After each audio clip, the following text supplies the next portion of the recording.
Hi, I'm Sid. I'm a climber and yoga teacher based in Sheffield, and this is just a little follow along that you can do pre or post session, or maybe on your lunch break if you want to get moving a little bit. Okay, so we're going to start off on all fours in a tabletop position. So spread your fingers wide, press your knuckles down into the mat, wrists under the shoulders, knees under the hips. We'll just start by dropping the belly to the floor, lifting the chest forwards, looking up to the ceiling, and then reverse this to round the spine and hollow out the back. This is called cat-cow, so we're just flowing here between these two movements. And this is just going to start to warm up the spine, starting to get things moving a little bit more. And then if you want to have a play around with it, you can just start to rotate into the torso as well. Maybe bring a bit of movement into the head, the neck and the upper spine. And if there's anywhere that's a little bit tight or niggling, you can just pause there for a moment before moving out. Maybe take it in the opposite direction. So we're just freeing up some space at the minute in the spine. Okay. So let's come back into stillness. We're keeping the palms where they are, and then just looking to straighten out the arms. If you have hyperextensive elbows, keep a little bit of a bend there, just so we're not locking it out. And we're just gonna do some scapular movement here. So keep the arms straight, and then just start to slide the shoulder blades towards each other in the center of the back. And then gently just push the floor away so the shoulder blades move apart. So just isolating that movement into the shoulders, bringing a little bit of stability here. And we're trying to keep the elbows spinning backwards. So elbows spinning back, eyes of the elbows spinning forward. And you can slow the breath down here as well. If you want to make it a little bit harder, you can do the same thing by tucking the toes, lifting the knees, and then we're still isolating that movement in the shoulder. Might be a little bit shakier, but same gist here. Okay. All right. You can drop the knees if they're here. Let's just start from here to walk the hands forward. So bum is going to stay high. Walk the hands forward, drop the forehead to the floor, elbows stay lifted.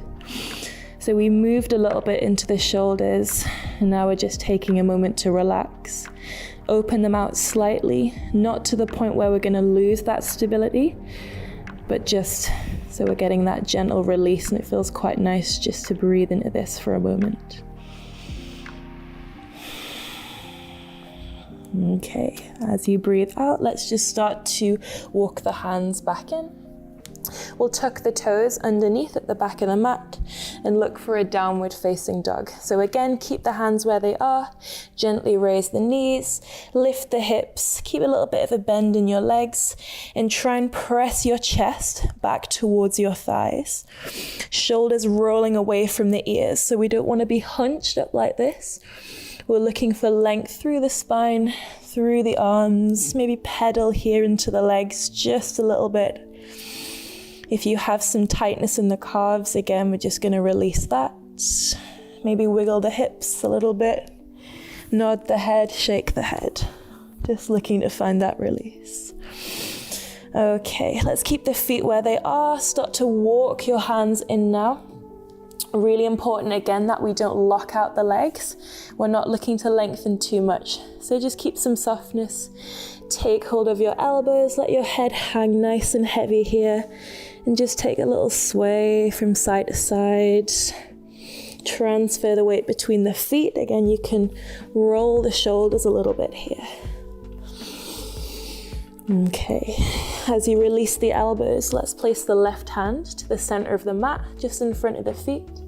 Bend the left leg, right leg straightens, little twist as you extend your right hand towards the ceiling, nice open palm. And then we'll swap sides. Right palm plants, right knee bends, big stretch up with that left arm, open up the fingers, and then gently come back down. Soften the knees again, chin to chest. We're just gonna roll ourselves all the way up into standing. Palms together as you breathe in, draw the belly button to the spine, And then we're just gonna dive forwards again. Just keep it soft. Lovely. Let's walk the hands forwards now. And we're gonna come into a high plank. You might need to shuffle the feet back a little bit. Focus on tucking your tailbone in. Again, round through the shoulders, push the floor away. Drop your knees. Let's just lower down onto the belly here. Untuck the toes. Baby cobra, gentle back bend. So no weight on the hands. Use the muscles either side of the spine to lift. If you want, you can hover the feet as well. Maybe hover the hands if you want to bring that strength into the back. And then we'll gently drop down. Keep the legs active. This time push away from the palms a little bit. Open your chest, lift your chin away, high cobra. And then we'll just drop it back down. Tuck the toes, press your bum back towards the heels. You can do this with the toes untucked as well, but this is quite a nice stretch for the soles of the feet.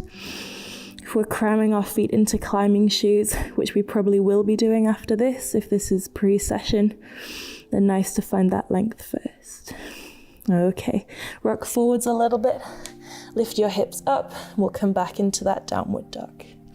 Take the right leg to the ceiling now, and then we'll just bend into the knee. Foot comes in towards the bum, and it's like you're pushing away an invisible wall with the sole of the foot. Keep the equal weight in the palms. Just bring some stability into the core as you roll forward, tap right knee to left elbow, cross the body, and then we'll come back into that hip opener, which is called split dog. Draw the knee towards the nose, this time little tap, and then open it back up into the hip opener. Nice. Right knee, right elbow this time. Step your foot outside the hand. Take a moment just to ease into the hip. Keep the weight on the palms, and then we'll step back into a downward dog. Let's take this on the other side now. Left leg rises, bend your knee, draw that heel close, split dog. Roll forwards, left knee to right elbow. This is also bringing stability to the shoulders. Let's take it back up, open that hip for split dog. Knee to nose as you come forward, really round through the spine. Take it back up into that split dog. One more time, left knee towards left elbow. Big step with that foot, gentle ease into the hips, just to open up. And then take it back up into your downward dog. Lovely, let's drop the knees here, untuck the toes, place the palms on the thighs, and just give the shoulders a little roll back. Cool. Okay. Drop the shoulders down, left ear towards left shoulder, a little bit of length in the right side of the neck. You can also do this with the fingertips on the floor if you want a little bit more stretch. Let's drop the chin and gently take it over to the other side. Maybe breathing a little bit heavier now. Drop the chin to the chest, and then we'll bring the head back up to neutral. Cool. So hopefully a little bit warmer in the hips. Stabilize the core, stabilize the shoulders. You're ready for your session, or if you're cooling down, we've got that stabilization there.